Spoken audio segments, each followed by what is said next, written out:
Bai, hain zuzen ere, izenburu hori jarri nahi izan diogu ikastaroari eta horrekin jarri nahi izan dugu kokaleku bat, nondik abiatzen garen, eta sindemia hitza hartu dugu, krisiak eta burujabetza. Andoni lankideak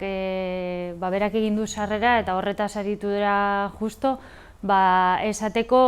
edo berreskuratzen dut Ana Galarragak, ez?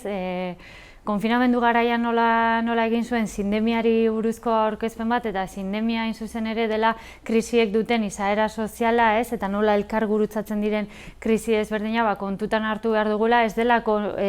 krisien batuketa soil bat edo gehi bat, baizik eta krisi ekologikoa, zaintza krisia, ekonomikoa, ez? Eta osasun krisia elkar lotzen direna sistema batean horri ikuspegi integral hori jarri nahi izan diogu eta hortik abiatu ikastaroa bera. Bai, hori da, nahi izan dugu batetik krisien irakurketa bat egin eta gaur eguneko edo bizi garen garaiaren inguruko irakurketa bat egin, baina baita ere nola ez, gauden garai hori eraldatu nahi dugulako eta hori dugu pasio, misio ez dakit nola esan, eta horretaz ere jartuteko alternatiba sareak, ez, nola egin dezakegun beste modu batez, eta sareak maila ezberdinetan, komunitatean, maila instituzionalean, ez, erdi mailan edo goi mailakoetan, eta Marina Garcés justo aipatu dugu ere esateko krisiak etorri direla, pandemia eta osasun krisia etorri dela, jada egituratuta dagoen, ez? Eta mundu ikuskera bat baduen mundu batetara edo herri batetara, eta gaur egun dauzkagun tresnekin aurre egiten saiatu garela, tresna batzuk noski logika globalei erantzuten diete eta kapitalistak izango dira, ez? Patriarkalak izango dira, kolonialak izango dira, baina baita ere aurre egin diogu herri honetan ere dauzkagun beste kosmobizio, ez? Mundua ulertzeko moduak eta mundua eraldatzeko modu horietatik, eta hor ikusi ditugu, ez? Zaintza sareak eta bestelako sare ezberdinak eraikitzen ari garela eta horretaz ere jardun nahi dugu. Hori da, eta badaukagu atal bat ere, burujabetza falta azpimarratu nahi duguna, edukietatik aparte burujabetza formal bezala, ez? Izendatu izan duguna edo ulertu izan dugun hori lantzeko, eta hor ja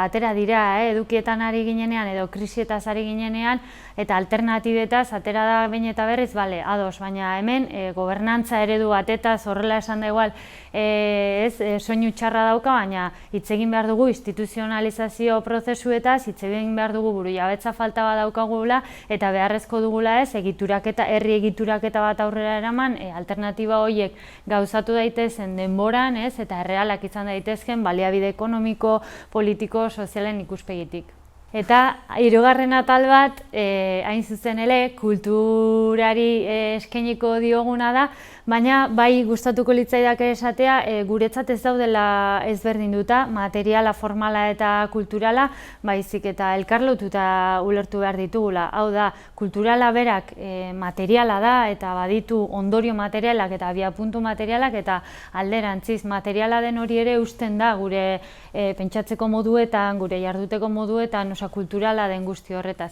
Baina nahi izan dugu atal oso bat ere kulturari eustea eta kulturari erreparatzea edo begiratzea, eta horretarako ere gonbidatuak izango ditugu, bai kultura, baina baita ere gero simbolikoa den hori landu alizateko, narratiboa den hori